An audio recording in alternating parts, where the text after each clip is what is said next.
هو في فرق بين امي وامك ولا ايه؟ لا يلا بس تعالي كده قدامي، تعالي معايا تعالي معايا. يا احمد ازيك يا ماما؟ يا احمد بس هاتي الحاجه دي كده. يا احمد والنبي. شايف الاكل اللي بنتك محضراه؟ ايه ده يا ابني؟ ده نعمه وفضل من ربنا. بس ايه ده؟ جبنه قديمه وانت عارفين ان انا اصلا باكل جبنه قديمه؟ ايه ده؟ ايه اللي بيحصل ده؟ انا مش فاهمه حاجه، ممكن تفهمني في ايه بالظبط؟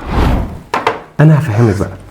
بنتك المحترمه دي انا قلت لها ان امي جايه وانت المفروض امي وانت عارفه ان انا بتعامل معاك ازاي.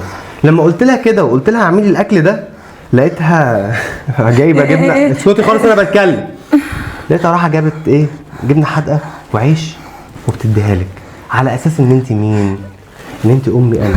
يعني يا حبيبي هي كانت فاكره ان امك انت اللي جايه، علشان كده حطت لامك الجبنه القديمه والعيش اللي بايت.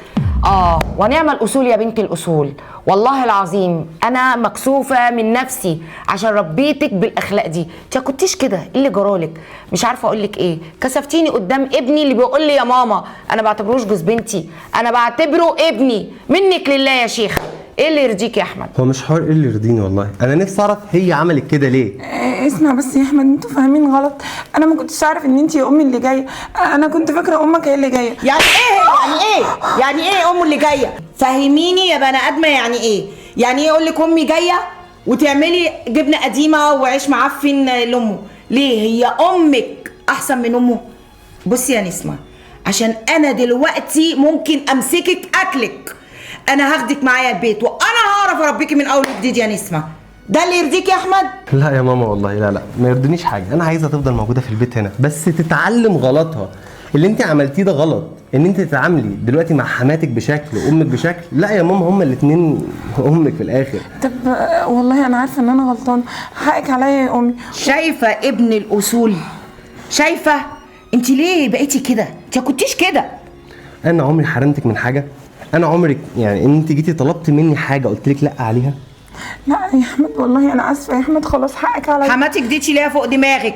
حاضر. ولما تكون جايه تعملي لها احسن حاجه. حاضر. فاهمه ولا مش فاهمه؟ حاضر والله خلاص، انا مش هعمل كده. بصي ابن الاصول مش عايزه امشيكي من البيت. خلاص والله انا اسفه يا احمد والله خلاص. يا رب تكوني اتعلمتي. حاضر. واعمل حسابك يا احمد، لو عايز تشوفني يا ابني يبقى تعالى لي بيتي، اما البيت ده انا مش داخلاه تاني. يا ماما والله. لا انت لا، انت هتيجي عشاني، انت هتيجي عشاني كده كده في الاول وفي حقك الاخر. عليا، انا اسفه والله مش هعمل اسكتي كده. بقى خلاص بقى بوظتي الدنيا.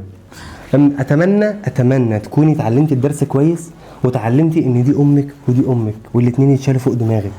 انا جزمه امك هشيلها فوق دماغي لان انا بعتبرها امي. والله يا ابني اتعلمتي؟ الجنه تحت اقدام الامهات. شيلي حماتك فوق دماغك عشان لما تدعي لك يا هناكي، لو دعت عليكي يا شقاكي، لان دعوه الحما بتطلع للسما. مش هقول لك اكتر من كده.